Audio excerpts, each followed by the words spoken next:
Yes. Yes.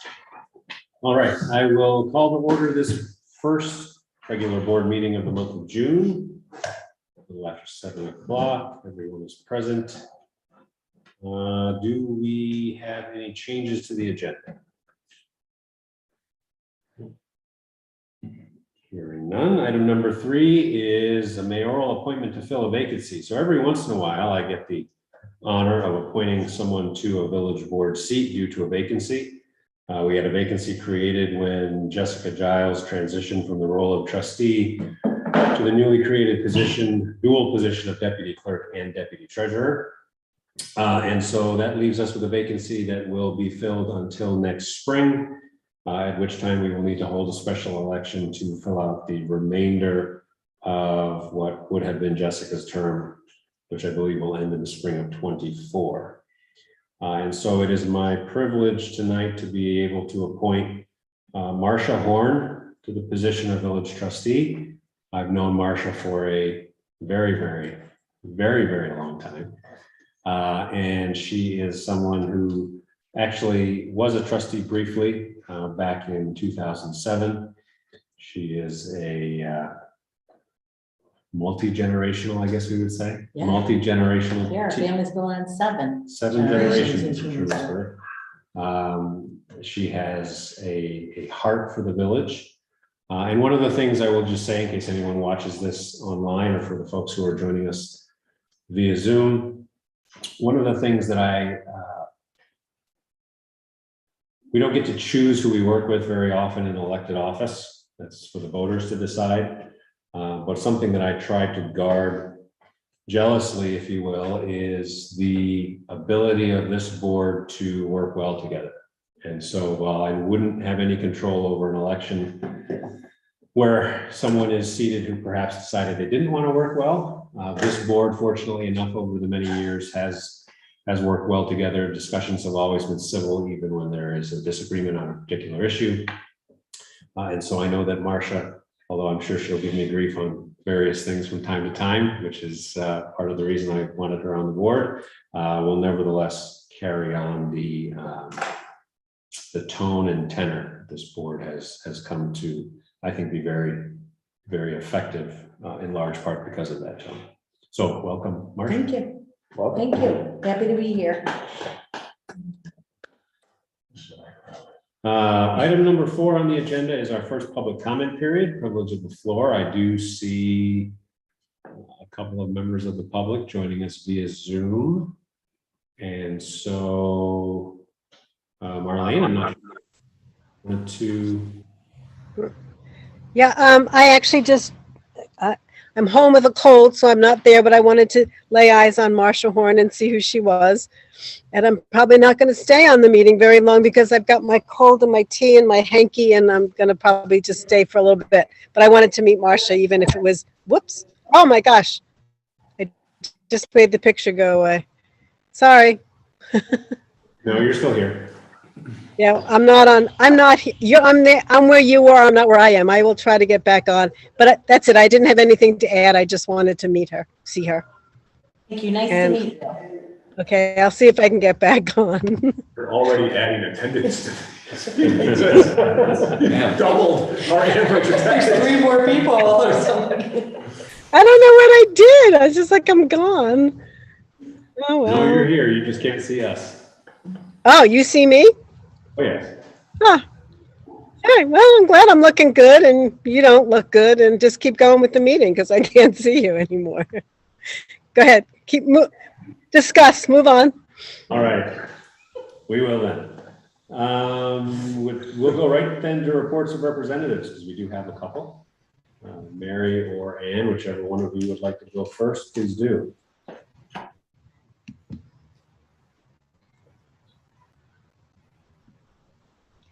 Oh, Don't all shout at once. I think Mary's not off mute. There Oh, she there she goes. There she is. This is why the governor is taking away Zoom.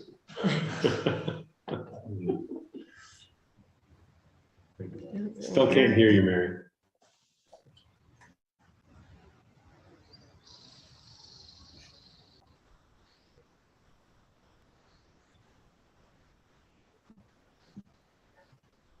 not sure your headset microphone is working.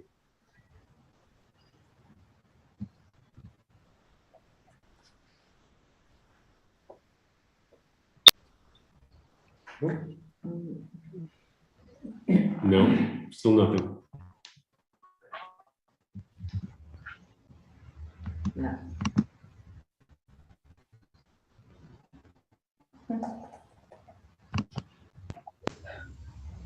Does this work? There we Yes, go. there you go. Yeah, technology. First of all, congratulations to Marcia. You know, I served on the village board with her dad many years ago. And it's nice to see you're replacing one woman with another woman. So anyway, what the town is up to is we're going to have a public hearing on July 12th at 6:30 for the exotic animal ordinance, which proposes to ban the showing and display of certain types of wild animals in traveling shows in the town. So that would be primarily, I think, it would be primarily the fairgrounds. And then also we've found a use for some of our ARPA money that we received. We're going to spend some of it on IT upgrades and including servers and software and security, as well as some water district equipment. We approved a speed study request. So we get these from time to time from residents who feel the 55-mile-an-hour speed limit is too fast for whatever reason. The road is curvy. There are lots of accidents. So in order to get the speed limit reduced, we can't just do it on our own. We have to get it approved by the DOT. So we got a request. Oh, incidentally, the DOT rarely approves these things, but you know we give it a shot. So we've requested a study for Route 96 between Iredell and Crumbs Corners Road. And finally, it looks like we are taking up the discussion of a flag policy at our meeting tomorrow.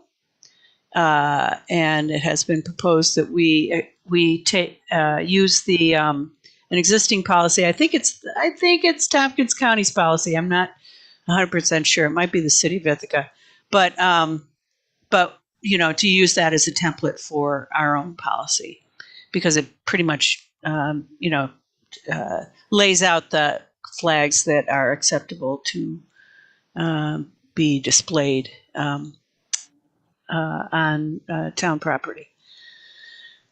And that's about it. Thank you, Mary. Any questions or comments for Mary?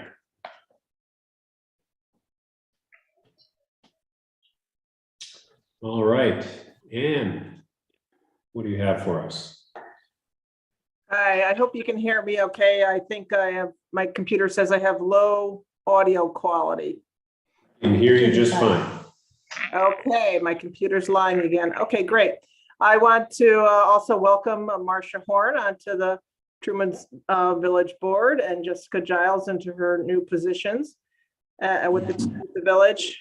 And as far as the county legislature, we passed a virtual meetings law, which I know a lot of municipalities have been talking about. So that's to allow people under extenuating circumstances to attend virtually our meetings and still be able to participate and vote.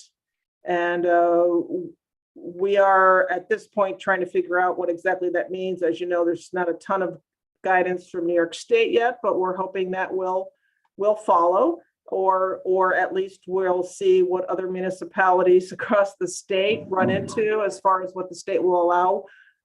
Personally, I'm hoping that we can use it very broadly, because there is a part in there that speaks to people with disabilities, those who have childcare, different things like that. But we will continue, of course, as you are, to have hybrid meetings to encourage people to stay home and attend remotely from the community, and also our staff.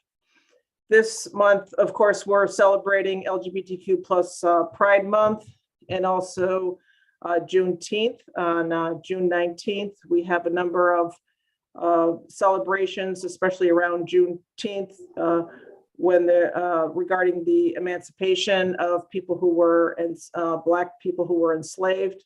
And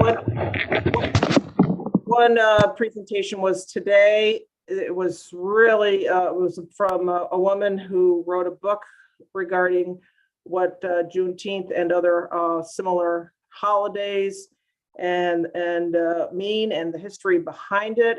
And she's from Texas, so a lot about the history from that part of the country. So I really encourage folks to watch it. It's on our Tompkins County YouTube page. I think it's about an hour. Actually, I learned a ton. I thought I knew some things, but it's just a smidgen of what really the history is behind Juneteenth. The Community Recovery Fund, I'll talk about briefly also. We have, as you know, 6.5 million that the county is trying to figure out how to best get it out to the community. And we're moving at, we continue to move at a moderate snail's pace. We do have a company, MRB, out of Rochester, that we hired to help us with the grant process. What we found out in the interim, because of things changing at the state and federal government, and with ARPA funds versus us doing a separate community fund, we thought we could be more flexible than the ARPA funds. And as it turns out, as things have evolved, the ARPA funds are now going to be more flexible than what we could do directly from the county. So we're switching, we're pivoting, and we still have enough in our ARPA funds. So we're going to do it through there.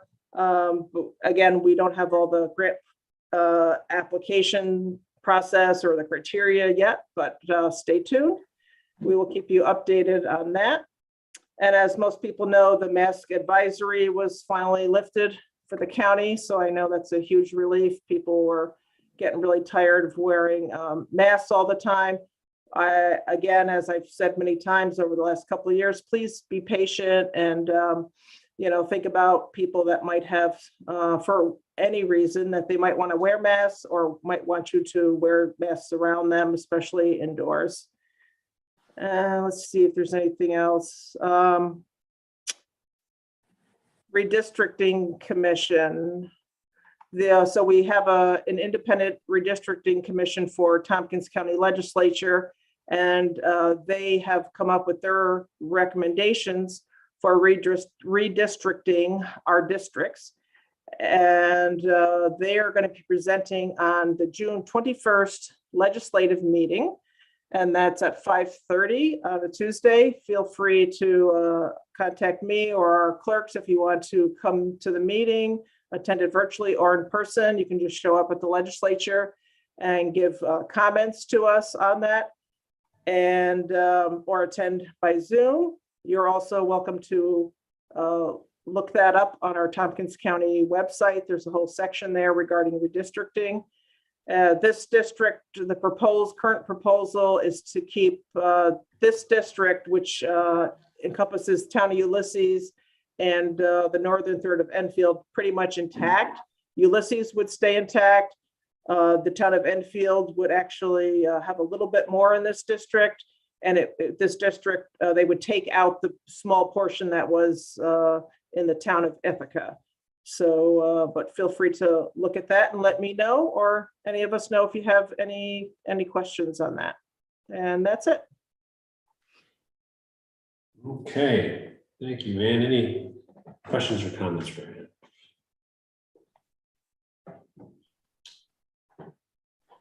All right, thank you much. Item number 6 on our agenda is our consent agenda, which only contains 2 abstracts. Just logging into my Dropbox. We have a final, I think, final abstract from our last budget year. That's number 13, which I'll just read into the record. Vicky's not so sure. Vicky's not so sure, so maybe there'll be a 14. Stay tuned. We have an EMS billing abstract totaling $35,035.71 worth of billing revenue we're paying out to the various municipalities. We have a water fund abstract totaling $37,812.98. And we have a sewer fund abstract totaling $32,504.32. And a trust and agency abstract totaling $1,973.80. And then our first abstract of the new budget year, general fund expenditures totaling $119,012.14. Water fund abstract totaling $15,634.98. Sewer fund abstract totaling $5,695.37. And trust and agency, which has 2 months worth of consortium health insurance premiums on it, totaling $51,935.27. So I would entertain a motion to adopt the consent agenda as presented. So, second. Motion and a second. Any discussion?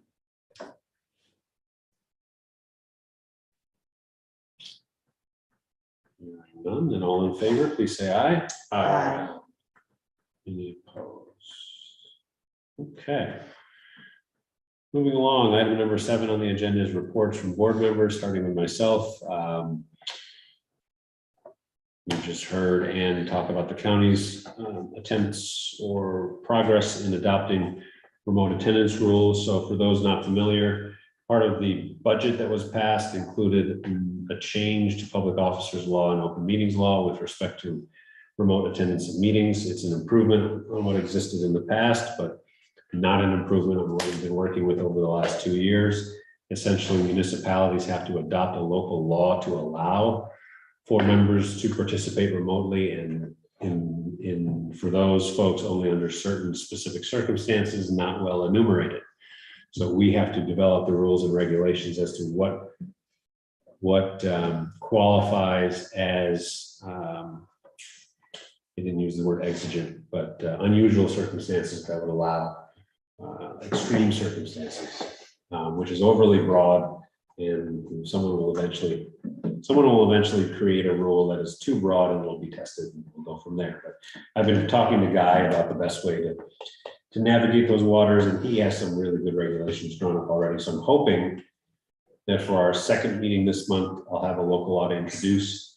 Maybe, excuse me, maybe we'll be able to set the public hearing on that local law for our first meeting in July, just so that we can retain some flexibility for our board members.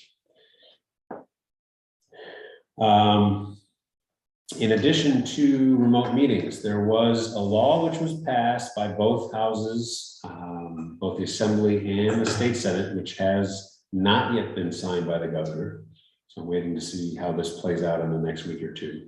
But the law would allow for municipalities by right to be able to lower speed limits throughout the municipality to 25 miles an hour, specifically for cities and villages.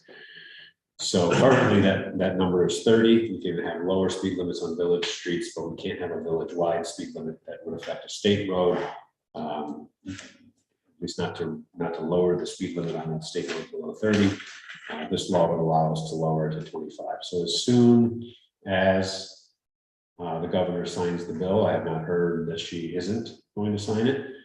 But as soon as she hopefully signs the bill, we'll need to start looking at getting feedback.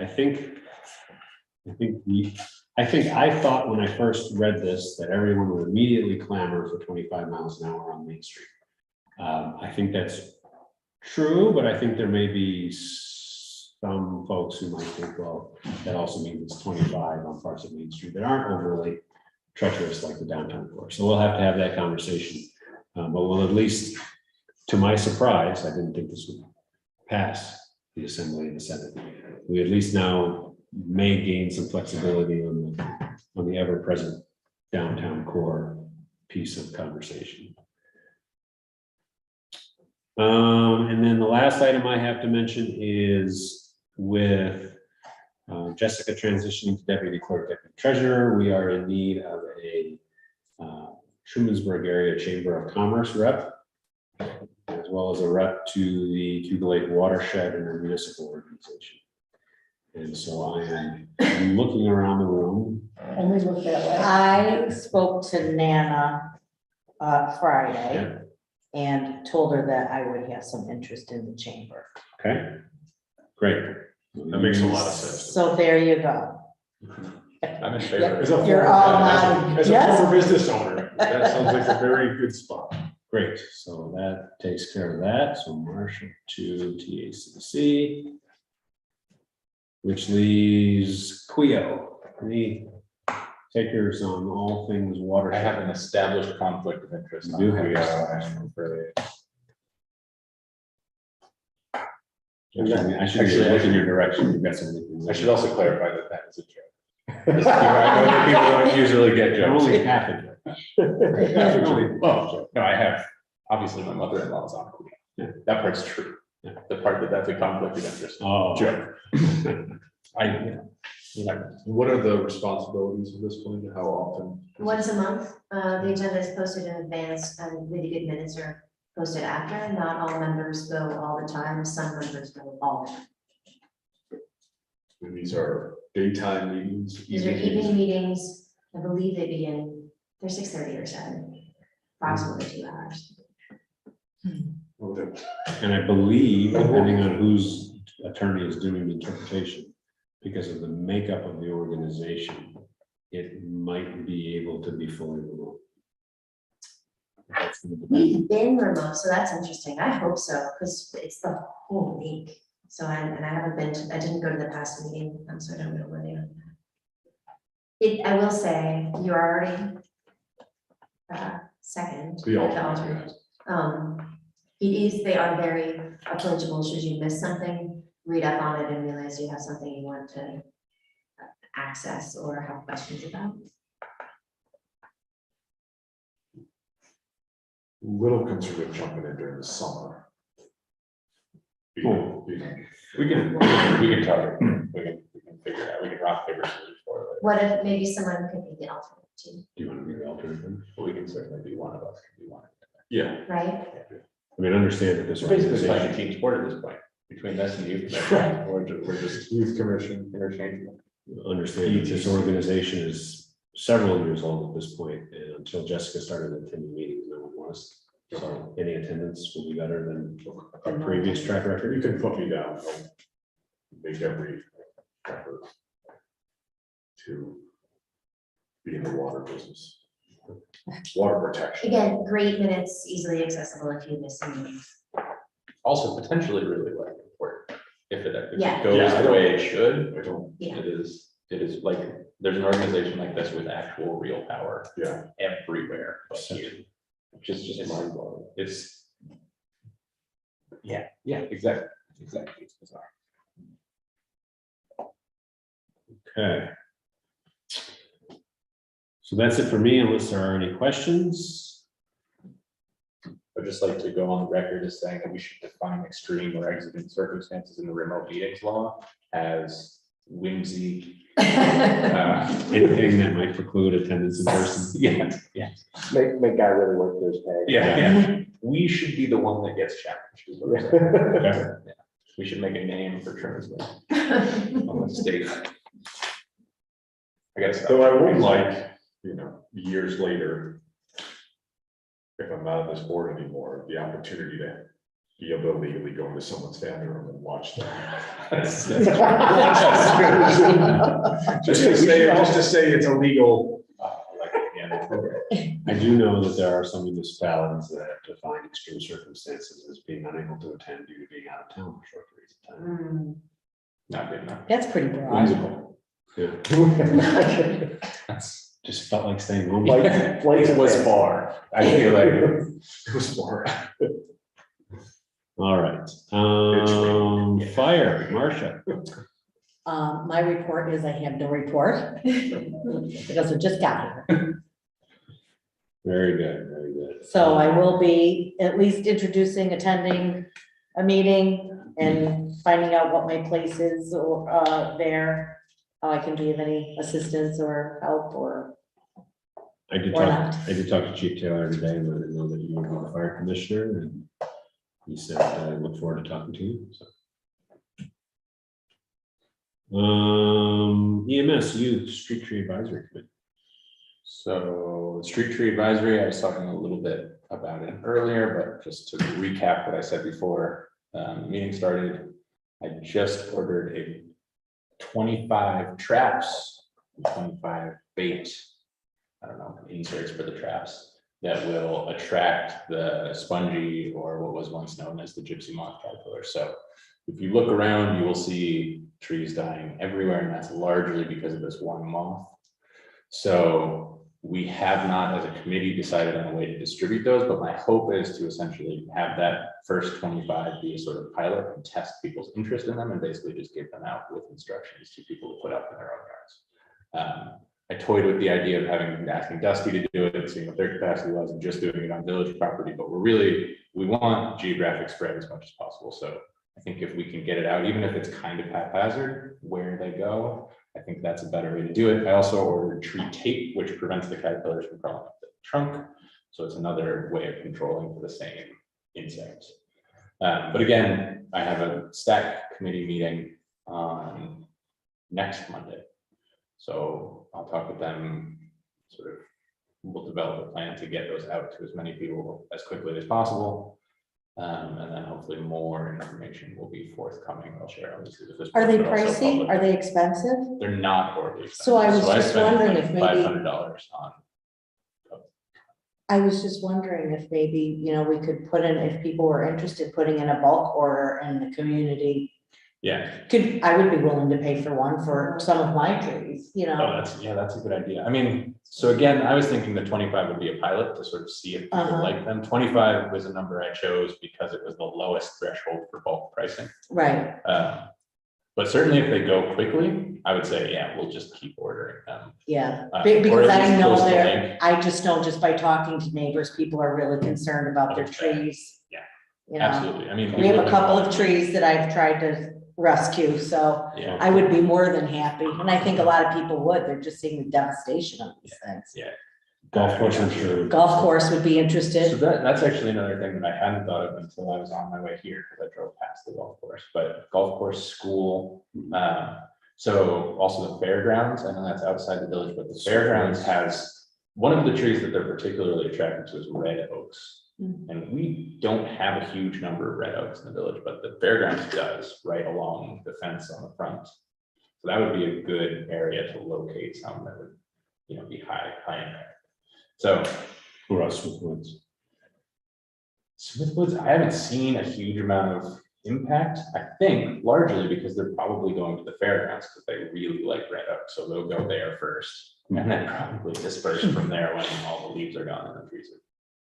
I mean, one thing that I will say for anyone out there who has trees that are affected right now, is that it is not killing the tree necessarily. So it's killing the leaves, but that doesn't mean that the tree won't come back. So for anyone who's considering, you know, taking down a tree or whatever, because the leaves are gone, please don't, please wait.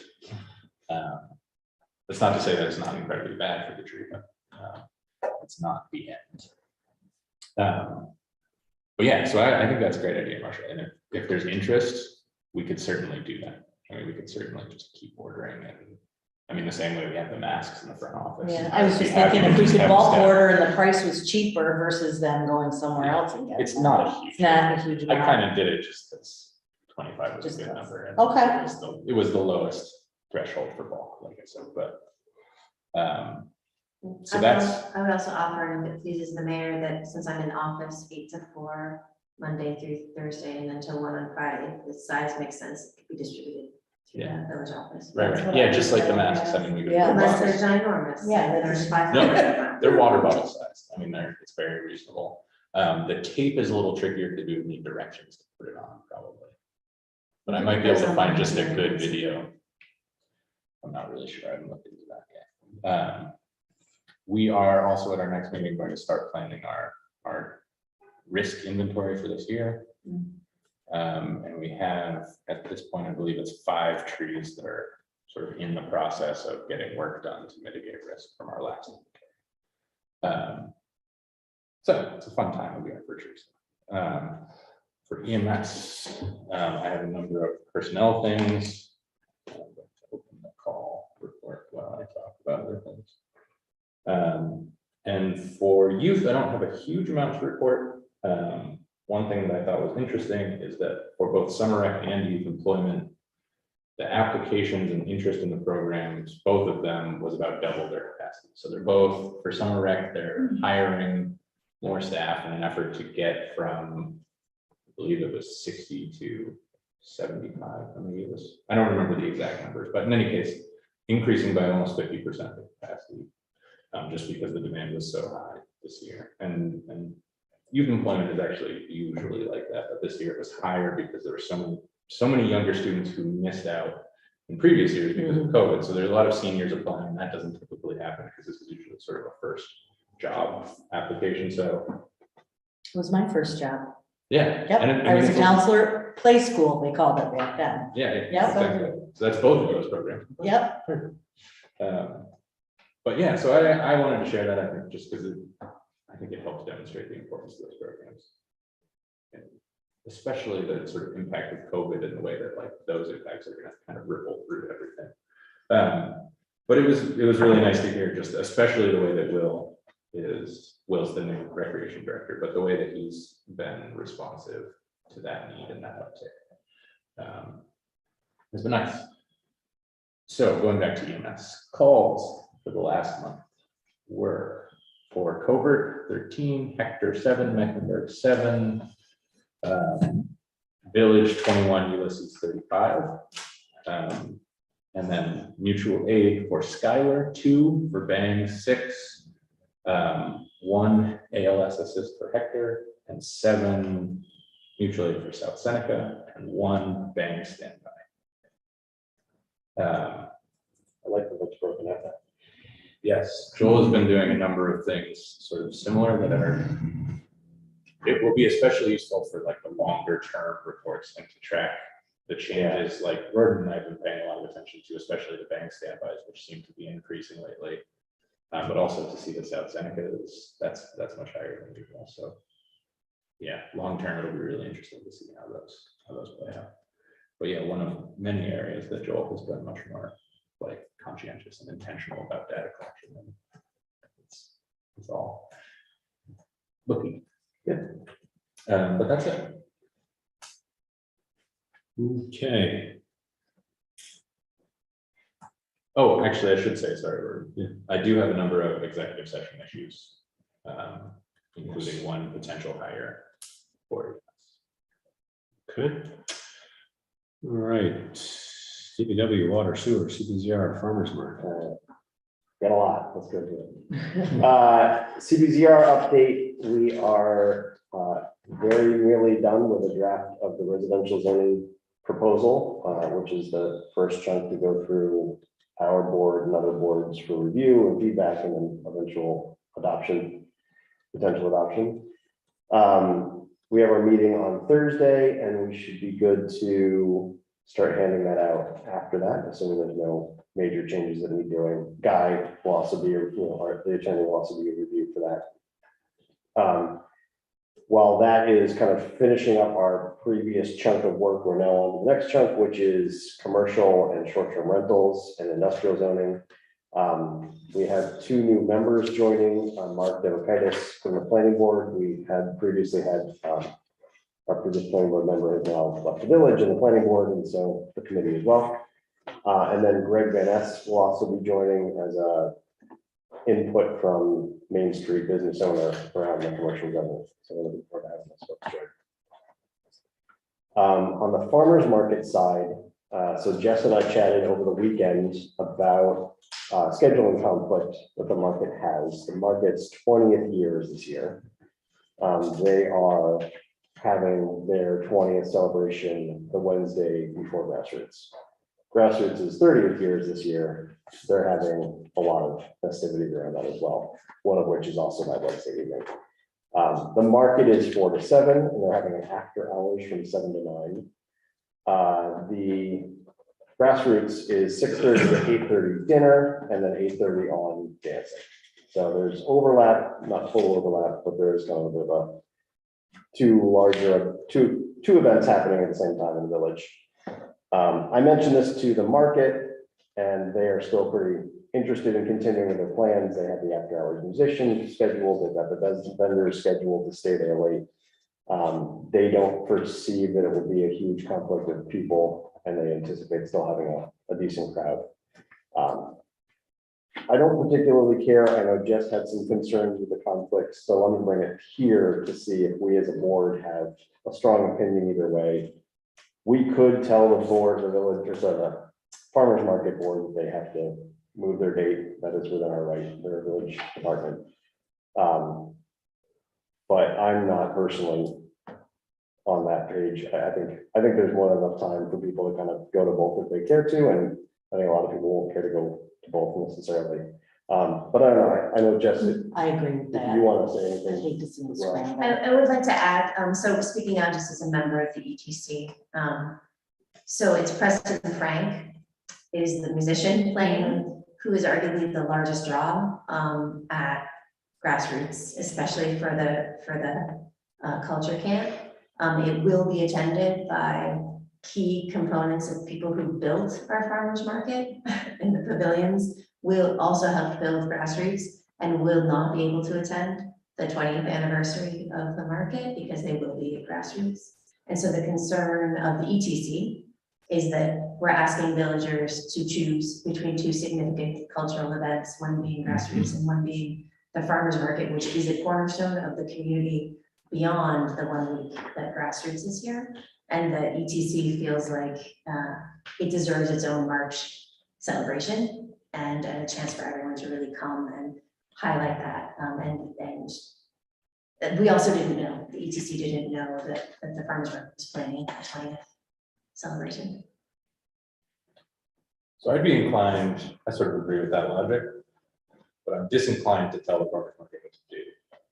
Have you shared that with them, with their board, or have you shared that with their board? Because that would be We my. just spoke directly with the commissioner. Yeah, no, Jess mentioned me, I talked to the board, or I emailed Debbie, the president of the board, Just said we don't. and I was like, this is a conflict. I've noticed personally in years past that there tends to be, in my perception, reduced turnout on Grassroots week at the market. Vendors aren't there, they're prepping their kitchen and their stock for Grassroots. They are aware that Silo Food Truck, for instance, won't be there. But they, in their estimation, still have 3 or 4 other food vendors. They seem to think that, and they do track this, so I'm kind of inclined to trust them that their foot traffic is up during Grassroots weekend or Grassroots week or whatever. And so there wasn't, I said, I would suggest that the board consider, changing their venue, and the response back was, we feel good about it. So I didn't push super hard, but I was like pretty clear with this seems like a poor choice. What do you guys want to think about it? Could I add 2 other bits of information to that, which is that, I don't know if you all remember, but what used to happen was the Mongolian embassy would throw a great big giant gumbo street party in coordination with word of mouth and whatever, and there was a big music event that night. They're doing a big gumbo dinner for Preston Frank, and he's the big music event that night. So I think the farmers market board would just be kind of out of the loop. This is also the first time that something big will happen since pandemic. There's one other thing I wanted us to consider. Maybe that was it. And so obviously you can read one. Oh, this hasn't been widely publicized. The market's 20th anniversary is not, they've got print materials, but it hasn't been publicized. I would also throw out that perhaps the current chair of the ETC committee, if the issue is simply we've already printed materials but haven't published it, perhaps the ETC has a line in their budget, should the farmers market board or you decide that they could reprint with perhaps even any other Wednesday. Here. It sounds to me like the greater risk is to the farmer's market. And if they're willing to take the risk that they might not have the traffic or the customers that they think they might because of the conflict, then that's their risk, isn't it? I mean, Well, it sounds like it's also the idea that people that have a history and foundation of the farmer's market would have to pick between this grassroots. Right. So Right, so Ellen Vogel won't be able to attend the 20th celebration. Right. And I'm sensitive to that, but I also think that's not a village concern personally. I think. Well, no, I wouldn't assume we could tell yeah, I guess that was the Yeah. language that I didn't want to use. I don't think it's up to us to tell them they can't do. So we kind of can in that they are a village entity. Right. I'm just not sure that I want to. That would be my position. I think I would. How do I put this? I mean, it seems like you feel strongly and maybe the rest of the ETC does as well. And my inclination would be like, I think Marshall's right. If anyone has anything at stake here, it's the farmer's market and the market board. But regardless of all of that, I'm really not inclined to tell them what to do on something as like sort of particular as their scheduling of events. Like Of the 20th anniversary celebration. Yeah, I mean, I agree. I think that's something that, as an example, I think Alan should be there. But I mean, if the importance should be, I think, up to the board of the farmer's market to decide whether they want to take that, you know, the onus is on them to take the risk of, yeah, we realize certain very important members may not be able to attend and we're just gonna go ahead with it anyway. I mean, if they see it as kind of capitalizing on grassroots. That's their perspective. That- Yeah. that they believe they get a higher turnout through that. Sounds like we're gonna celebrate this. This is the exact. Yeah, I mean, they knew what date they picked going into it. Sure, they're very cognizant of that. I mean, they didn't know what specifically was gonna be happening in culture camp that night, I don't think. do you think they'll change their mind once they know everything that's going on? No, I mean, I laid it out for them. Yeah, And okay, they said, yeah, said- thank you for the concern. okay. And we're interested in sticking with what we got, so. So if they are fully informed. And they are sure that that's the evening they want. Then I'm not going to override them. And we could override them if we wanted to. Right. It is what it is. I mean, grassroots isn't a village event. It's not associated with the village in any way, shape, or form, but certainly not formally. They're certainly not going to change their schedule. So the farmer's market, if they weren't well aware, then maybe. But if they're well aware, then I say we let them sink or swim. Yeah. No, I let them know, they said, you know, Donna and Preston are playing, they're gonna draw a large. Oh, yeah, and Tom, by the way. It might very well overshadow the 20th, and I want to let them know to see if they would consider moving the market. Now, there is a flip side, they are having a meeting this evening, maybe they get together and Debbie brings this up as, hey, I heard this and things. Yeah, was that just a sort of snap response from just Debbie? It was just from Debbie, but it was, you know, I knew that they're having a meeting this evening. We'll see if something changes from it, but, you know, Debbie now has the information and can bring up that board and talk about it there. You know, this, I will just say that this farmer's market board has frankly exceeded my expectations from that, that bit of a forceful meeting we had several years ago. Where we said, you know, you gotta get your act together and start making some money. I think they've exceeded my expectations from what I had in mind that night. That's wrong. And so from that perspective, I think if anything, they've earned the right to make these tough calls and see how it goes. Yeah. Well, I'll let folks know if I hear anything back from the meeting this evening, otherwise, but otherwise I'll just leave it well alone. On to DPW water sewer. So a couple quick updates first before kind of the bigger topics. Greg Street Bridge is now finally continuing forward yet again. We sorted out the actual bill of materials and steel and so forth that's being ordered, and I'll just keep people updated as that moves along. But I think at this point I don't see any large roadblocks anymore. Like we've kind of sorted out the design, we've sorted out the materials, it's all getting purchased. We have an eye on how we're going to drill the holes to put the concrete in for the pads, and I think we're on our way. It's a matter of getting the materials here and finding the time to actually do the work. The water capital project, so we're looking at grant funding for improvements to our water infrastructure, primarily focusing on the areas that were not touched in the last capital project, so mostly Frontenac Creek, and some distribution from there back up to the village, and a couple other spots. That grant is due by the end of the week, so MRB is working furiously on that and should be able to get that in time.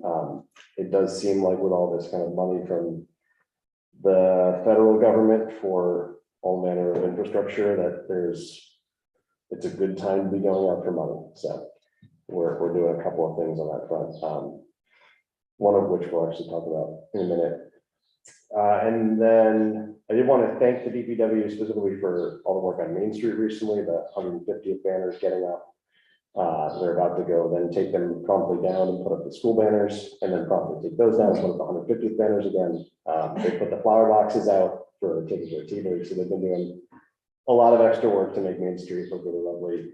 And on top of that, they're currently only 2 out of the 5 folks are even available due to personal issues. So Dusty is looking at summer help through the Ulysses Summer Youth Employment Program, and apparently there's a person who might be interested in that work, and might even be available, and apparently can also run a mower, which was a thing that was a question. So we might have summer mowing help, which would be a huge help for the DPW through that. And also just to reiterate that there's more interest than spaces. So if Dusty ever wants to just, like if there's room in the budget to fund more, there are more people who would be interested. So just, I will let him know just to that. keep that in mind.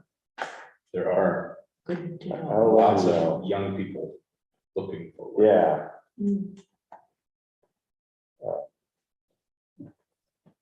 No, I don't know that can you use a mower was on the questionnaire, but Right. I mean, I Well, so imagine this that is, it's like- yeah. That was always my frustration too. I was the manager of a business and you had to be 18 years old to run a meat slicer. But you can put a 7-year-old on Chopped on the Food Network and they're using Right. fire and all kinds of knives and everything. And it's like, we can't get a kid to run a mower. Right. Yeah, no, that was one of the key questions. So that's good to hear. The graduation banners are up, by the way. Okay. Yeah, they look great. Yeah, I didn't see that. School provided the volunteer help. Very Oh, fantastic. That's great. Well, thank you to them then as well. And thank you to the ETC. Job. Thank yous all around. Well done, everybody. Taking those banners. Fantastic. For the kind of named items below, so water rates. First thing I would like to do for water rates, we've talked about this a couple times. I'll reiterate kind of the details. The water, now that we've kind of completed the previous water capital projects and we are paying back on the loans that we've taken out, we are not bringing in as much as we're paying out, basically holistically from the water rates. And so therefore we engage with our financial services company to sort out a new schedule for water rates to make sure that all kind of works out well, both from a cash flow as well as like saving up for future improvements that will always need to be happening down the road. We have that all report back. We looked at that last month. And we'd like to phase that in over 2 years. So my proposal, and I'll make a motion to this effect, is to have, I'll just say, I'd make a motion to add $14 per equivalent dwelling unit as a capital charge on every water bill, starting with the July 1st bill cycle, I yes, so July and August with the bill coming out in September. I have sent, I believe, all the information for that over to Tammy as to how that will work, but I can continue working with her on exactly what the equivalent going with a piece looks like. So before you go on, I will second. Thank you, yes. And so I think we should be able to sort that out, and I think she assured me that that can be done through our water billing, but we'll sort that all out. So yeah, sorry, that was my long-winded motion. And What was that effective date? the July 1 billing cycle, I guess, the bills that go out in September for July and August. So July 1st, I think is the way to phrase that. So we have a motion and a second. Any questions or discussion? So this is weirdly something that I've gotten a lot of questions about. Oh, okay. Should know. It was in the newsletter. I think people just confuse us is all it is. Oh, that's possible too. But I was gonna First say, name thing. Yeah, no, well, our last names are also very similar. I feel like it's like, anyway. I think so. It's in the newsletter. It would be nice to have just like a detailed explanation every time we change something.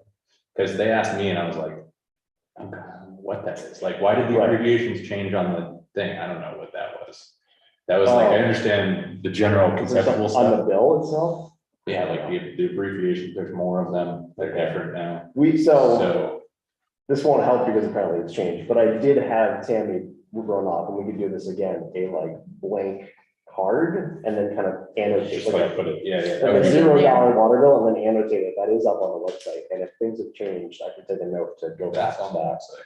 I will make a note of that. Yeah, let me- That's the information that I was. Yeah.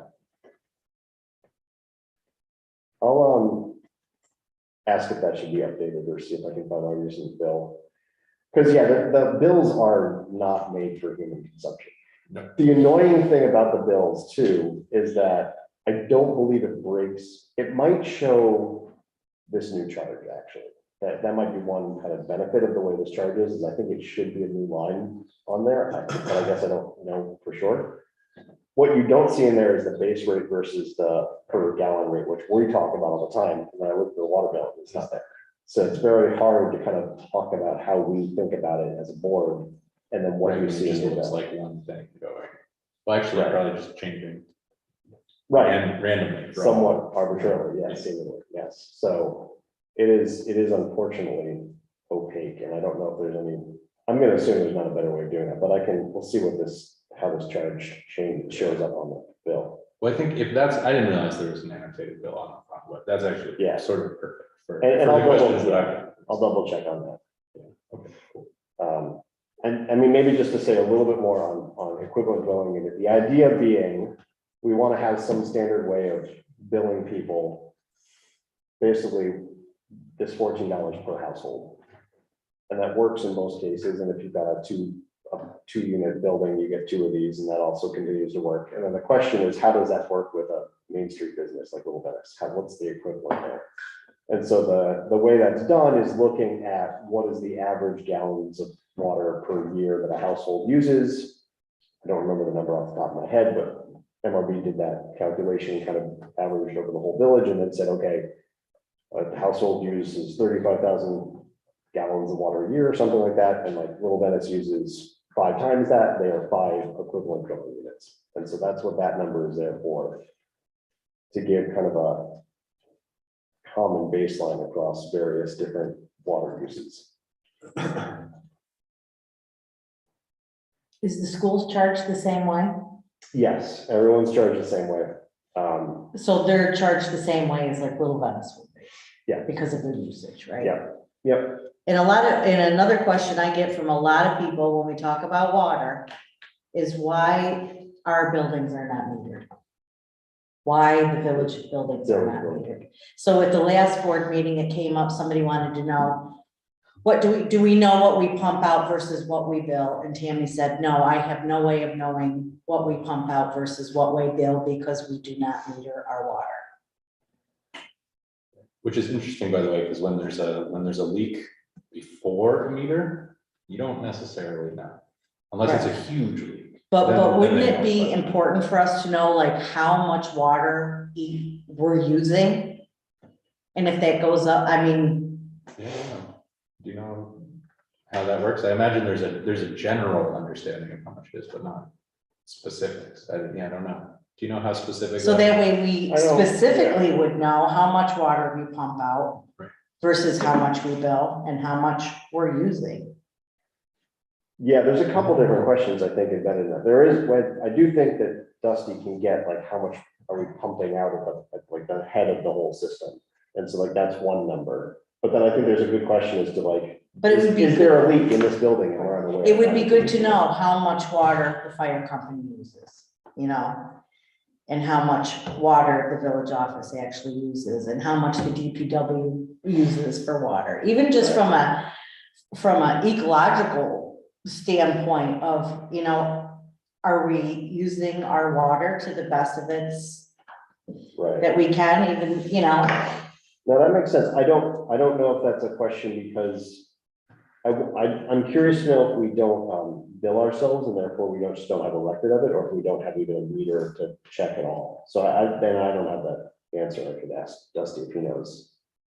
I suspect we wouldn't. Is there an overall answer to why we don't meter our water other than, well, we don't pay for our water, so we don't meter Well, that's what he's saying. He doesn't Yeah. know if we have. Yeah, I meter don't. it? or Right, okay, I think that's, I'm assuming part of it is because we don't have to charge ourselves, so we don't care about it as much. But you bring up a good reason why we Right. should care about it. right, So I don't know the answer to that, and I'm happy to ask Dusty if he knows okay. what that is. Yeah, I don't know. And there was just a question, because we were that was brought up at the last meeting that I that I viewed, and then we got to talking about it, a whole bunch of us, and we were like, yeah, why aren't those buildings metered? I'm not honestly sure that it would change much about our operations if they were. I mean, it might be like an interesting data point just to have in a back file somewhere, but Well, I guess. I'm confident we're not wasteful of water, certainly. You still wouldn't tell us how much we're actually pumping. at the source. Right. Right. Most us you can tell from Well, no, it absolutely. pump time.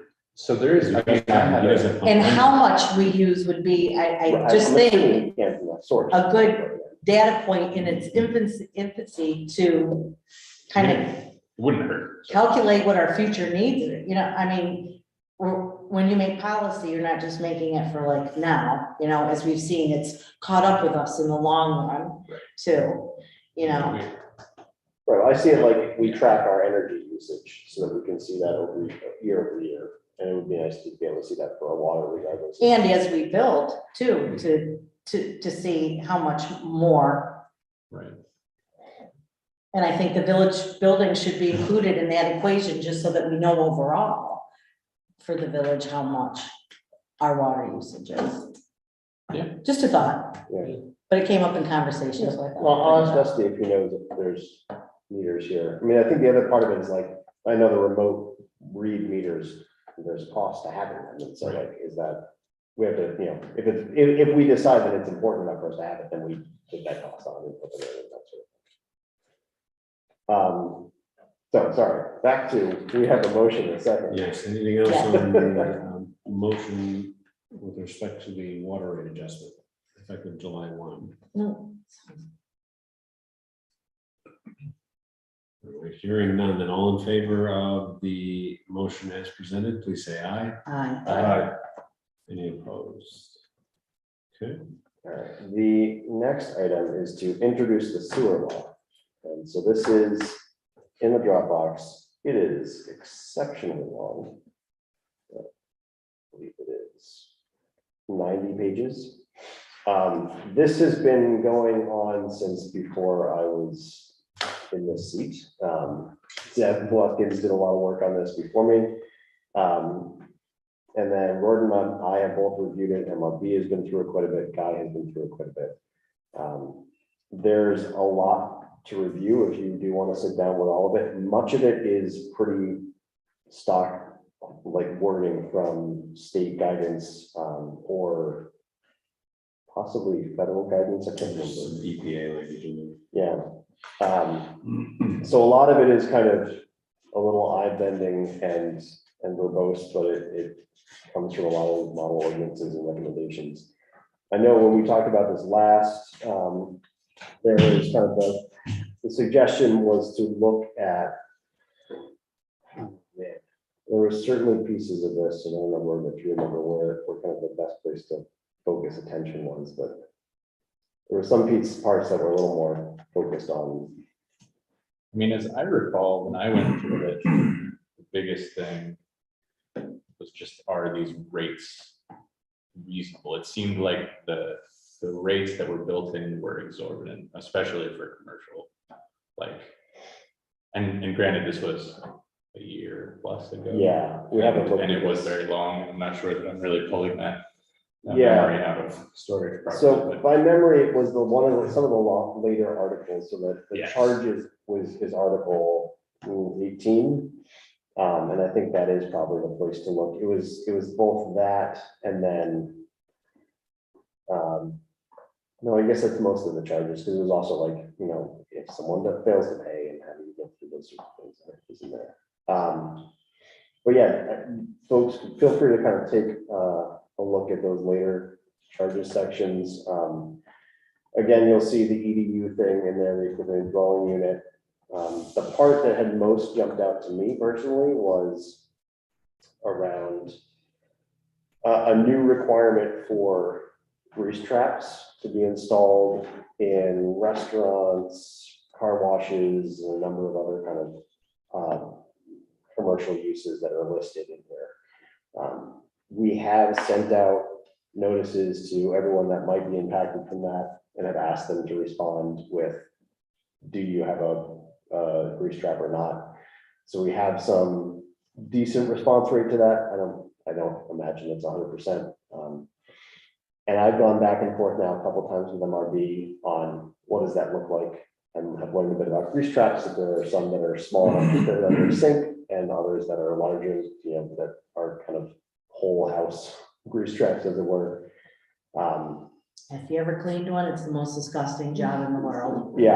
Yeah, and so it is one of those things where, it might be difficult for some businesses, but it really has already become a bit of a problem in the sewer system, so it's not something we're kind of requiring for the yuck of it or for the fun of it. It is impacting the sewer and does need to get worked through. So once we pass this, Dusty can start the process of kind of working with those businesses and figuring out, we don't need to kind of hold a hard line if it must be in by this date and so forth. We can kind of work through that case by case and make sure that that works really well. Along those lines, when you're reviewing it, I would also look at Article 14 fairly closely. Some of the wording is boilerplate. It'll read as being fairly onerous. It'll read like we can go do anything we want in someone's house with respect to the sewer system. That's not quite what it means. So especially if folks from the public are looking at this, is this posted on the website yet? No, I saw it didn't get into our agenda packet, so I can post that or have it posted. So we'll have this posted for public review, since we'll have opportunity for public comment. We'll have to have a public hearing before we adopt this. For the board, there's also sections in there with respect to the responsibility of the quote superintendent, which really is Dusty. So it's not just onerous. It'll read as very onerous on everyone, including village, from a surveillance and compliance standpoint. But the explanation I got from our attorney is that much of the language is crafted that way so that we have the ability to do those things if we need to. So we'll review and we'll pick a. We should probably be thinking about scheduling a meeting just to discuss this among the board, and then maybe have time for public comment before the public hearing. Are you thinking a separate one, or do you think we can do the second of the month? Oh, we could probably do a second month. I don't know if this month would be the one. That's fine. I don't have any like urgency around this. I mean, honestly, I've been sitting on it for most of a year while we've been going through the grease trap letters, and that's taking its own sweet time. So we could decide, that our July 2nd meeting, that this might be a topic of conversation, and then we could schedule a hearing for that. Okay. Anything else from the board on sewer? Grease traps can be a slippery slope. Speakers. I couldn't hold it.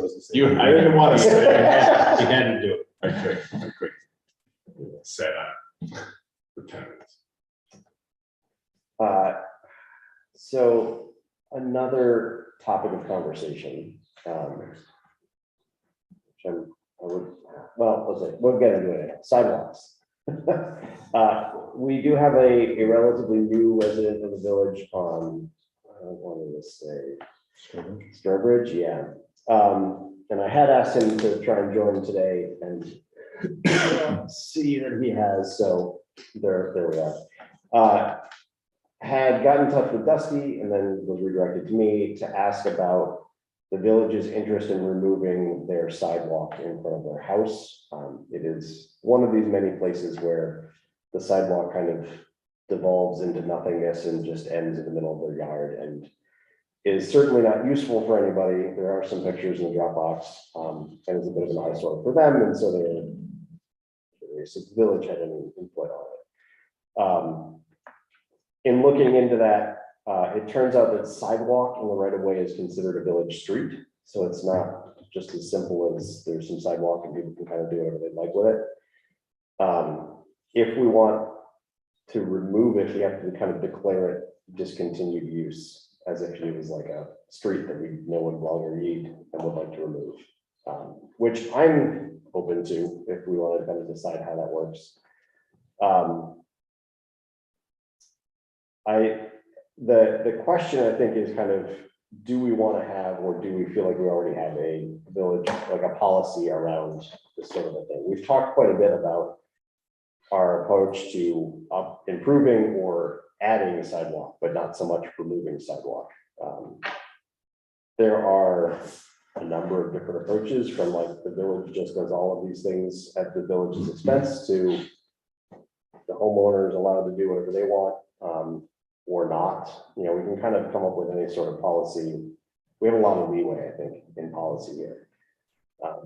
I don't think we're in a unique spot where we have a lot of sidewalk in various levels of disrepair around the village. And I don't think we're in a spot to go replacing any of that. I'm also not sure we're even in a spot to go removing much of it. I don't think I don't think there's various disrepair. I think it's all. Yeah. Disrepair. I agree. I don't think. And we're I in a know spot a that's- majority of the residents that couldn't maintain those sidewalks have on their own taken them up and just put grass seed over them and they Yeah, it's mow. rarely common to, Fairly common to take them up. yeah. Yeah, so I think I wanted to bring it up here, but I think that's where I've been kind of moving to is if they would like to, they can. But we don't take them up. We Yeah, don't bear the expense of. unless we as a village have decided that's an area that we want to invest in, and we've done that in little spots and places. We're not. Well, where the new sidewalk, Say it. where the new sidewalk went in, right? Like I Right. was pulled Right. out and it was all correct and all that. Right. I think there is the kind of like rule stickler in my mind that says we probably should, like, if we wanted to cross all the T's and dot all the I's, say it's no longer needed before someone removes it. But also lots of people don't tell us when they do things. And as long as. I think it's fine to do it. Yeah. I think we're saying it in public, Yeah, it's. if you want to rip your sidewalk off. Yeah, I mean, I think The majority of it is that old slate sidewalk that some of it has gone down into the grass and it's grown over and. Which is notably worse than the Strobridge example, by the way. I mean, the Yeah. slate is Yeah. so much, the slate is actually dangerous.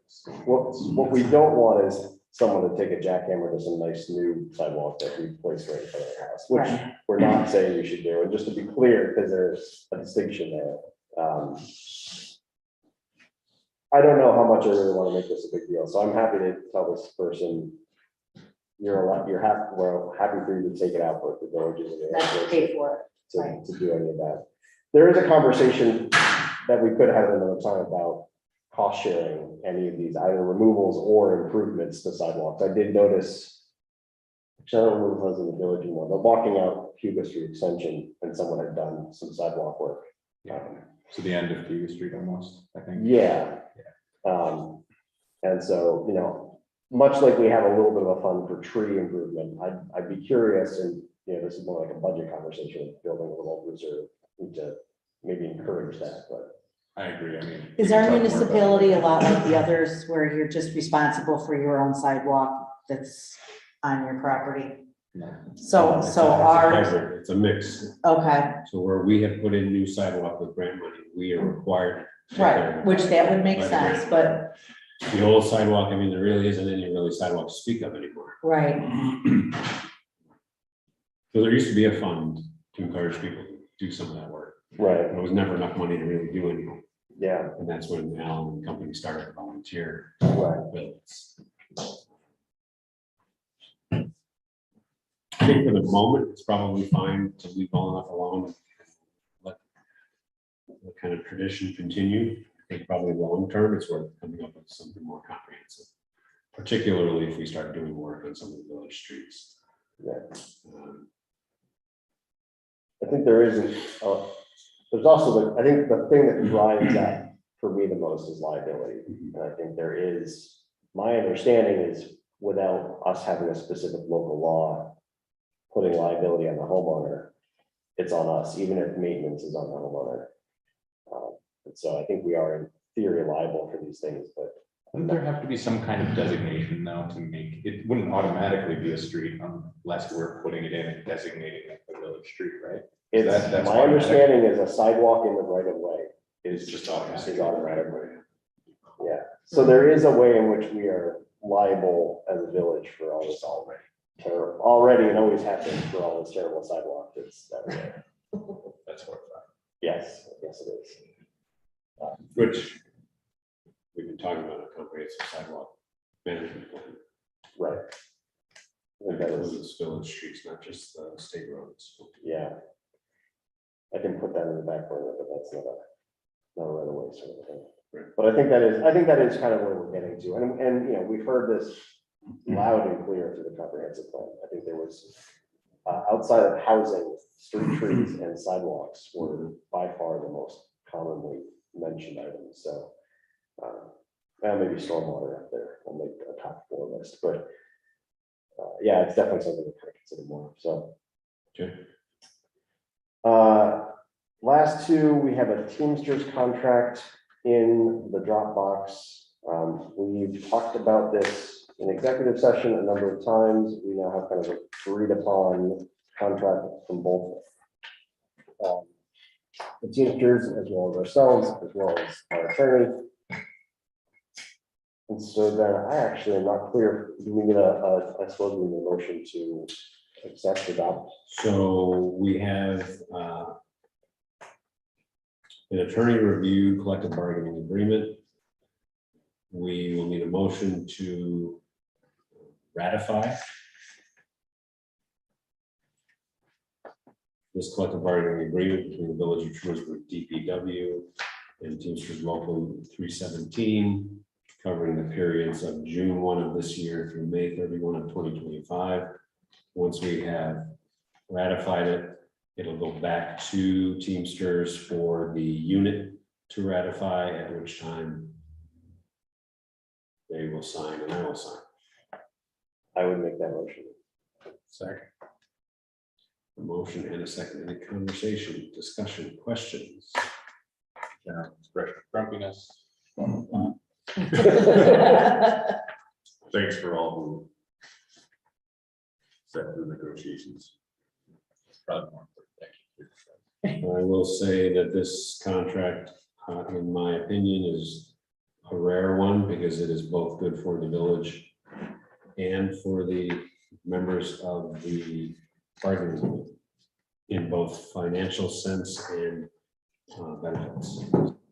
Once it's ratified, it'll be available to the public if there's anyone interested in reviewing it. Any other questions, comments, thoughts?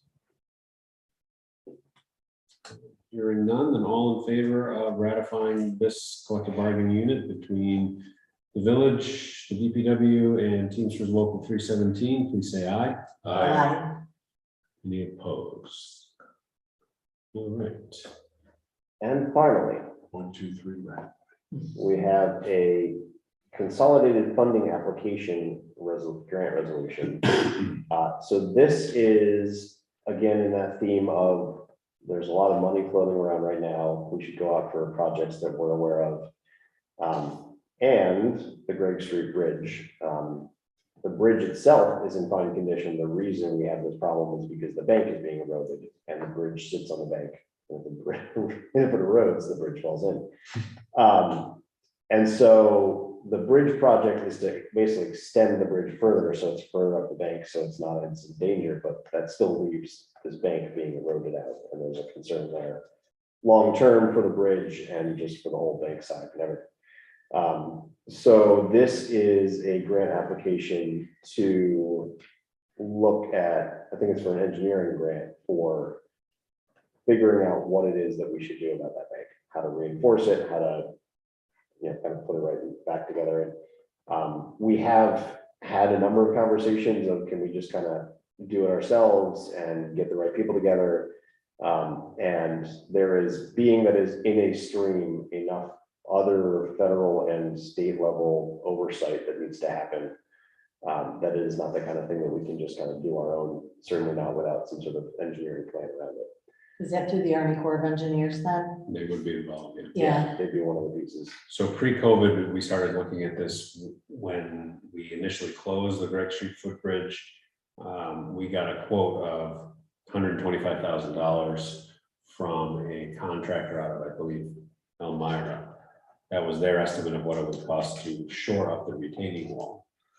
Since then, in conversations with MRB, they think that number is short of zero for the level of work that is required. Plus, we would have DEC and Army Corps involved at a minimum. So this grant application would be for the engineering piece for MRB to basically create the project. Once that's done, then we will have the basis to apply for grants to do the work. So when you have all these contractors that are all around the lake building all these retaining walls and everything. So this, because this is a stream, it falls under a different parameter versus the lake? Because it's a tributary, or? Well, and also because we're a municipality. So we have like, So that's why the zero's added. I mean, I this is- swear. you laugh. but I know. that's true. Exactly. $1 million?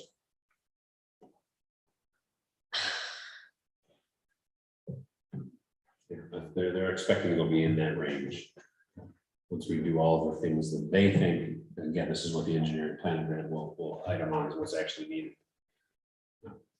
And this is imperative for the bridge to exist. It'll You know actually what? be It less, would be nice if the bridge existed. it'll be less. Oh, of a- sure. It'll be. Because, I mean, I live on that side of town. I've used it ever since I was a little girl. It would be lovely. Over $1 million worth of lovely? I don't know. This actually has nothing to do with the bridge at this point, because once we're done with shoring up the bridge further up Gregg Street, the bridge will be fine. This is the actual retaining wall.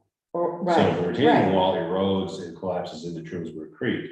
Somebody's fixing it very quickly for a lot of money. Because Right. we can't have essentially Gregg Street falling into Trumansburg Creek. So this is preventative maintenance. So this would be necessary maintenance to the retaining wall.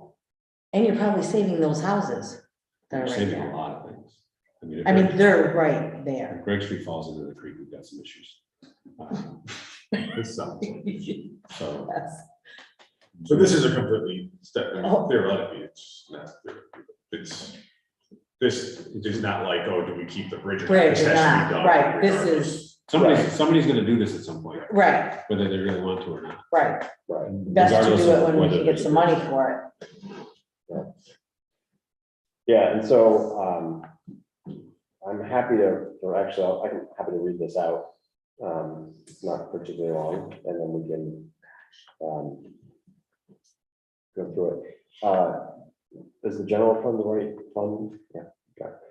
So let's see, whereas Village of Trumansburg, Tompkins County supports the submission of a 2022 consolidated funding application, CFA, on behalf of the village for the non-agricultural, non-point source planning grant program under the stream bank stabilization category to conduct an overall study of erosion of the Trumansburg Creek stream bank located near Gregg Street in the village, and whereas the New York State Department of Environmental Conservation, DEC, provides a competitive statewide grant program to assist in the initial planning of non-agricultural, non-point source water quality improvement projects. And whereas the village of Trumansburg considers this project a priority as erosion from Trumansburg Creek flows to Cuba Lake, which is a drinking water source that has been noted to have water quality impairments at the southern end of the lake. And whereas the funding is received, if the funding is received, it will allow the village of Trumansburg to prepare a planning report that will explore cost-effective solutions, address the erosion and water quality issues, as well as enable the village to seek further funding for construction through the water quality improvement program to continue advancement of water quality improvements. Now therefore be it resolved, the village board on behalf of the village identifies mayor as the authorized recipient for the project, able to execute necessary documents relative to and as required for this application. And be it further resolved, the village board does hereby accept that they shall provide at least a 10% match of the total of any grant funding awarded as a local match in the form of in-kind services or cash contributions hereby appropriated, non-obligated from the village of Trumansburg General Fund. And be it further resolved that the village of Trumansburg recognizes and fully supports the submission of the CFA for a non-agricultural, non-point source planning grant for stream bank improvements to Trumansburg Creek in the village. So moved. Second. A motion and a second. Any additional comments or questions on that? A lot of words. Good. Yeah. How much is the 10%? Well, we don't know. Yeah, we Oh, you don't. don't I think know. the grant Okay. application is for what, 30? I think there's, yeah, let me quote that email. It's there.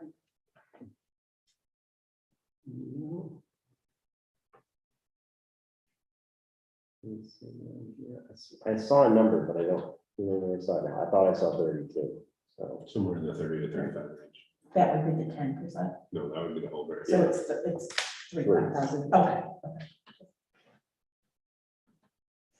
Any other comments or questions on the resolution to apply for this particular CFA grant? I'll just say one thing that kind of why is it all about this non-agricultural, non-source water quality, blah, blah, blah. Basically, the Cuba Lake, as I mentioned, is a drinking water source.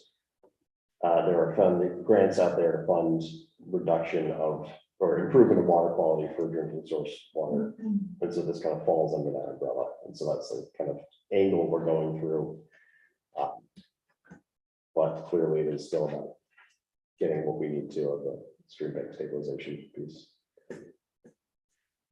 Erosion being the quality that is not wanted or something.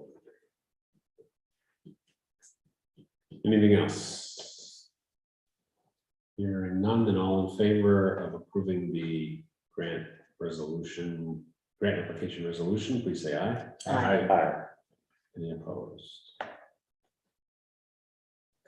Anything else, DPW Water Sewers? That is it, but I will just reiterate one more time, we did mention the newsletter is out, it's on the website.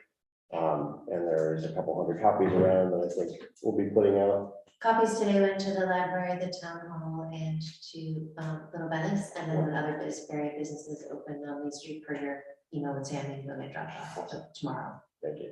and Wednesday. All right. So go check it out. Jules Bergman might have some pigeons we could attach them to. Yeah. That's helpful. Positive. Seems reasonable. I'll check in. Go check in with Jules. Please take that. Just spitball. All right, police and ETC. Oh, yeah, got something added to me. First, police, first calls of service report for May, 204 calls, 8 for outside the village, a little higher than usual.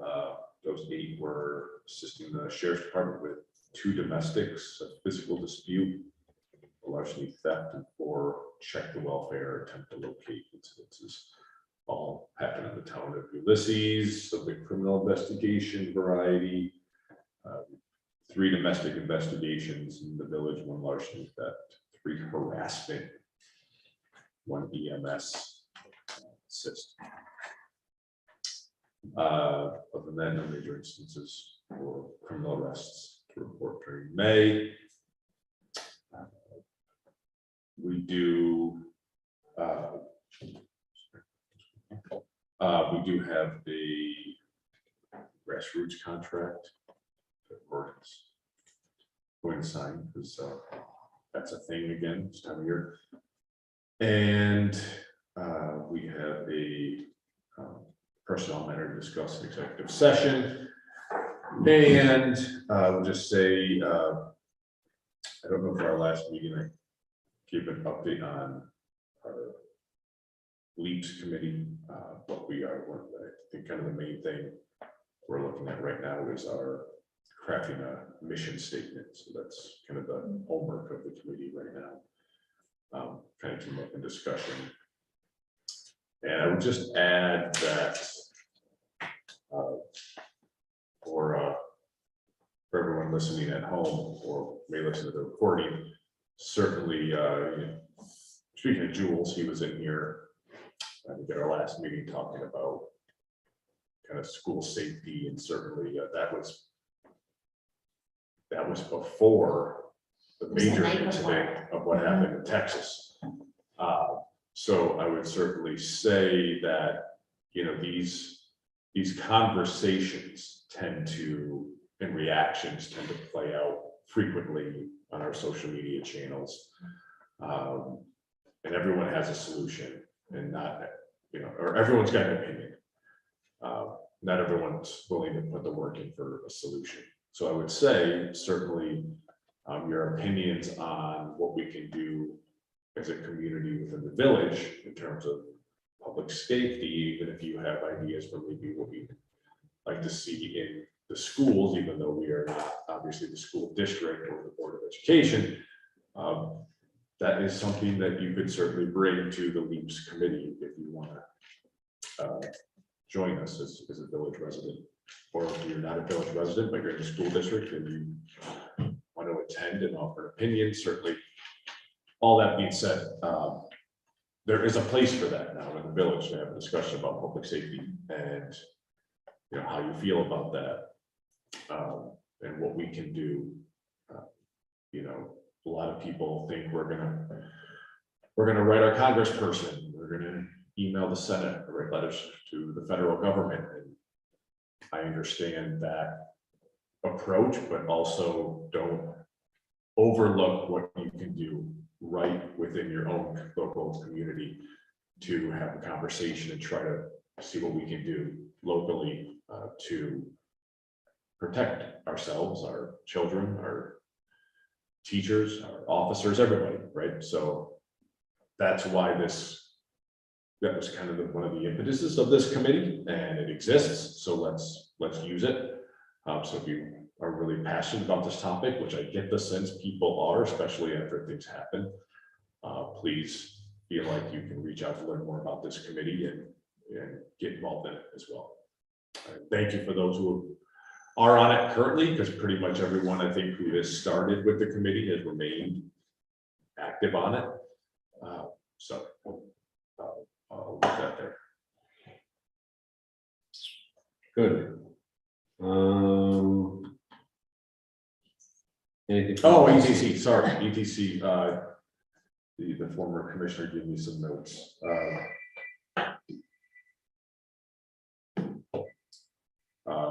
So very successful sesquicentennial weekend. From what I'm told, the 1872 inauguration play at the Historical Society was a full capacity audience. Rumor has it our very own mayor may be up for a Tony, which is probably well deserved. Best attendance for Porch Fest history, with much recognition for the Sim Ribbon Band performance. So maybe we haven't seen the last of the revival of street dances. That would be awesome. I remember those when I was a Yeah. kid. We used to have. I didn't all the know those time. were. Yeah. I didn't know those were a thing until I interviewed Marcia's family as part of a podcast. That's where I first learned about the street dances. So, maybe ETC will continue to think about those. Or the chamber maybe wants to make that okay. The Sunday event at the farmer's market saw 30 attendees. And there was the expression that they would like to do it again, but perhaps not necessarily in conjunction with Porch Fest. I would be interested to, I think that's something to have discussion about, either with ETC, the chamber, etc. Porch Fest is such a great time, I've always thought, to kind of capitalize on people being in the village and having a kind of a marquee central event that ties it all together. And the question is, do we, sounds like that, I don't know, it went well, but is it tough to do that when you've already had a full day, 5 hours outdoors and the sun, to expect people to do one big thing? Or does it make more sense to do like a Friday kickoff, like Porch Fest is tomorrow, let's have a big party Friday night? Yes, and Pizza festival. So the feeling state, that the feedback from the crowd and from the TC, and the area businesses was that culminating with a big band draw, like Sim Ribbon and Dancing in the Street, was the finale. Okay. And that really felt great. And then people went out to the area businesses, and there was a little bit of fatigue on Sunday.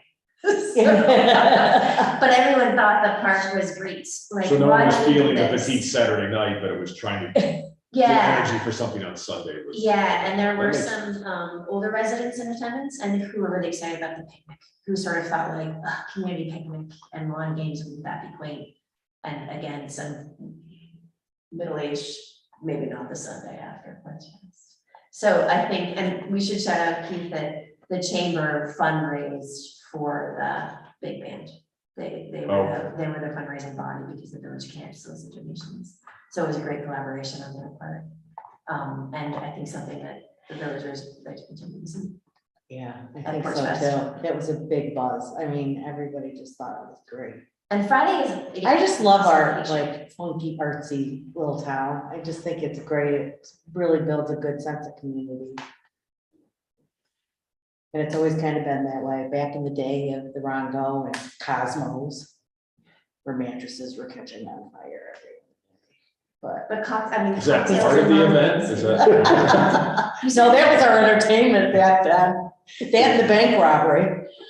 That was It's huge. interesting though, you could do cocktails and games on Friday. I mean, you could do something. Yeah. That was a, Mm-hmm. we just celebrated, we just went to the play and it's bring it up at the next committee. Good Jen. ideas. Certainly will. I think that's it for me. All right, treasurer, Vicky. In response to, we will have an abstract 14. I had several bills that I know are still out, that we're waiting on, which unfortunately, when we do that, holds up our AUD and some other things that happen at the end of the year, but if it's happened before, it'll be fine. Warden has 3 of our 4 community contracts, the county Ulysses, Food Net, and the library. We're still waiting on T-Bird Community Rec to send theirs. So I asked the board, I guess, to give Warden permission to sign those, and then they'll be in abstract 2 in July to pay them. And I generally wait for the contracts before I pay anybody. So if the other ones come in, maybe you guys could do that at your second meeting if it comes in before then. We're changing over the years in the office. It is a process. And it's nice to have another set of hands to help with that, especially only being 20 hours a week. Jess and I have talked about the issue upstairs with all the files being all over the place. Hopefully by the end, and I've asked Dusty for some muscle, but I'm not pushing that because they're so shorthanded now. And maybe if they do hire a student, that would be great. You know, something that they could do if Dusty doesn't have anything, but that is a priority for us to hopefully have done no later than September 1st. The budgets for fire and EMS should be to the commissioners and Matt and Joel by July 15th. And hopefully with, I'm going to sit with Joel Fay. So he can get the budget, he hasn't been through this yet, so, and Jess not being really through it yet either, it'll be a great introduction to budgets for next February for her. Hopefully they'll be done within the first week in August. We'll send them to the commissioners to review, and then we can get, a meeting with the towns. Hopefully last week in August, first week in September, because I'm out of the office from September 10th to the 18th. So I kind of like it at least in place by then. The other thing is we're welcoming Jess to the office. She's pretty much all set up. And- He's amazing, you guys. I am a horrible trainer. You are but not, you are so Jess- patient and thorough. Jess has been good. It's a lot to comprehend for her. So right now we're kind of doing the basics. She did most of the abstracts for half of 13 and all of 1. I think she gets the concept. It's just it's a learning process. It's learning our vendors, it's learning account numbers. It's fun. So we'll get through it. And, you know, like I said, when I leave, she'll have my phone number, you know. I will be on speed dial, but it's okay. We'll get through it. You know, she gets it, and I think being on the board really helps understand the process. So, and she's been doing other things, tax bill, it's taxable time, so she's been doing those, water bills that come in, you know, stuff. So, Is Yeah. this the year that we finally changed fire billing? that is, And I know, it's not really a you question, but I'm putting it out there. like we did last year, Yeah, you and have some pretty intense formulas And that that's- Right, and then I seem to remember we decided to postpone it another year. but I thought it was this year coming that we We were, have not had that conversation, Caitlin. okay. So I'm kind of gonna leave that with you guys, and those are big formulas, and I know Ben has a certain way he wants to do EMS now. I'm happy to walk through. I don't wanna that. say I'm too old to learn them, but at this point, you Well, know. We'll learn them together. Yeah, it's up to you guys, well, you know, however it is.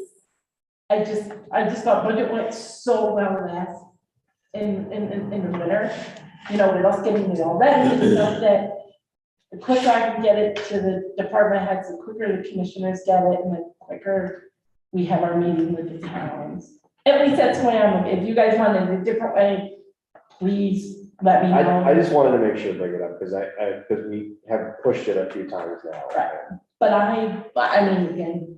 But it is more of a discussion. It's a this side of it, yeah. Yeah. It's a rolling conversation. Yep, so as soon as we get the number, because we need the number, and I'll get Right. those, and I'll get the calls from Matt and Joel. So you guys have them, and you guys do what you want to do with them, okay? Yep.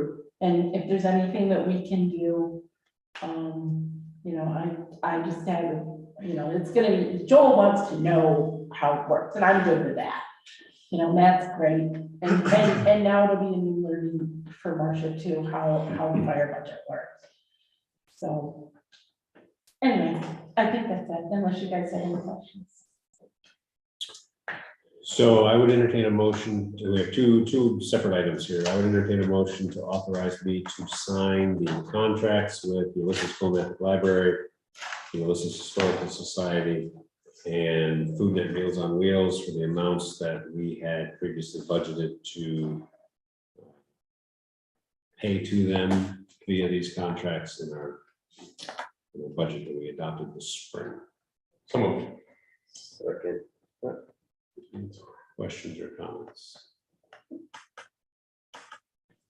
You know the size of a bird. If there are no questions or comments, all in favor, please say aye. Aye. Any opposed?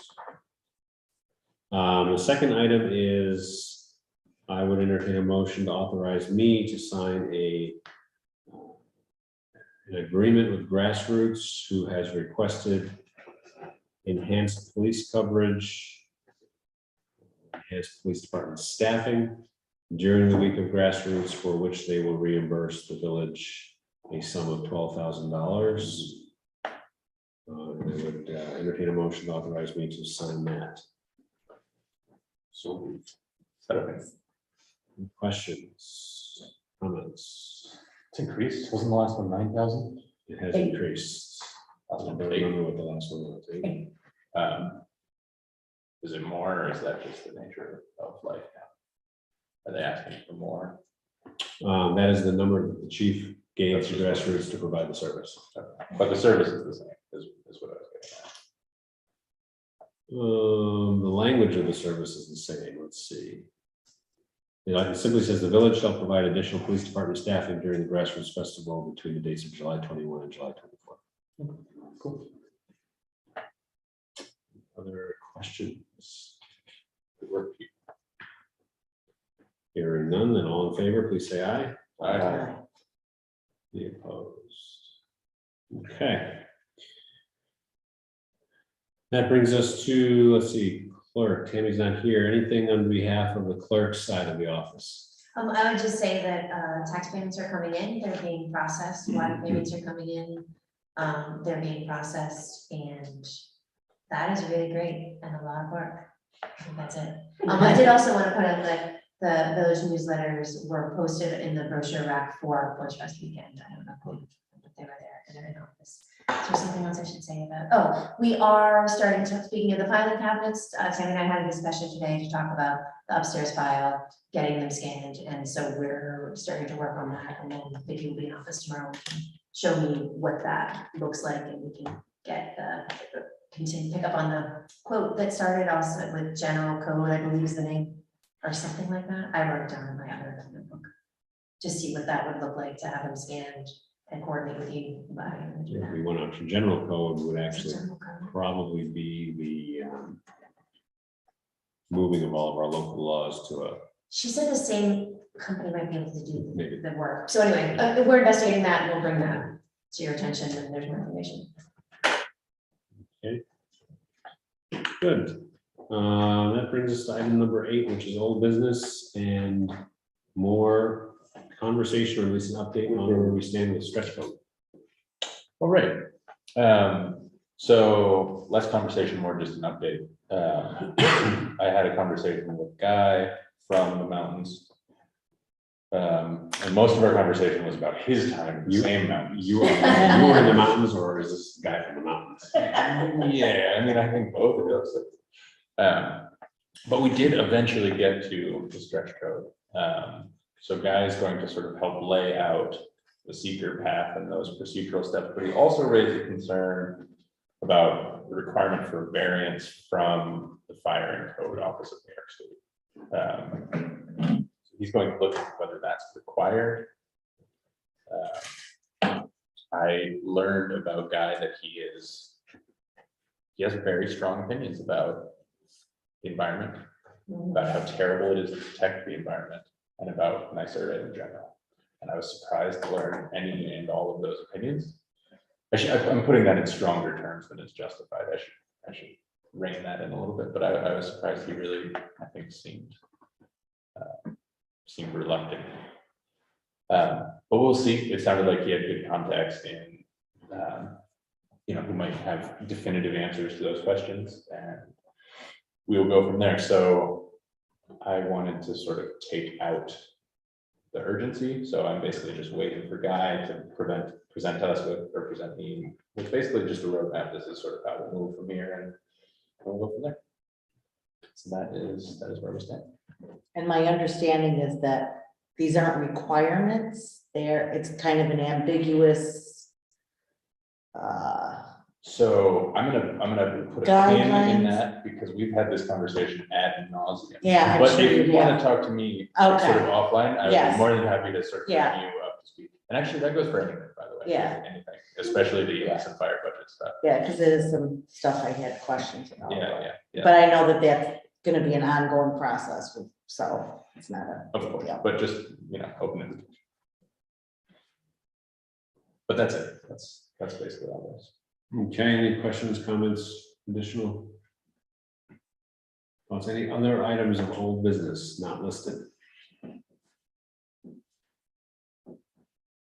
Any items of new business?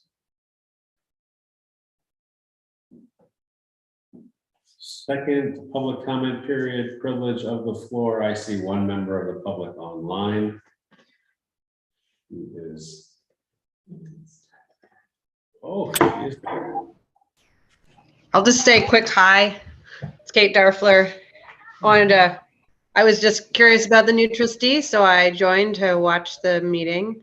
And I guess as your representative to the Environmental Management Council, the one update I wanted to fill in is Tompkins County previously has accepted glass in the generic recycling stream that they do at the curbside pickup, and it is used for beneficial reuse.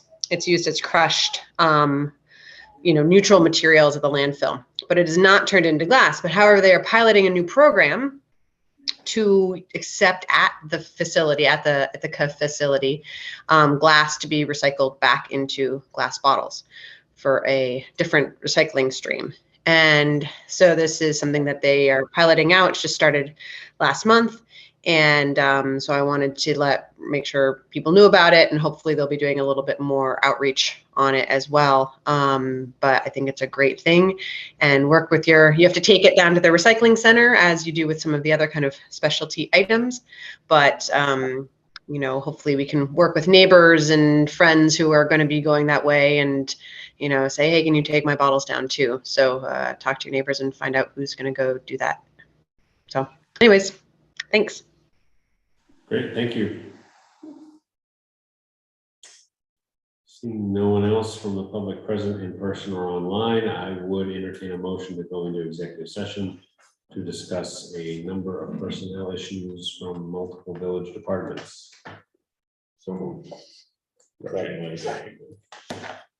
All in favor? Aye. And the lives.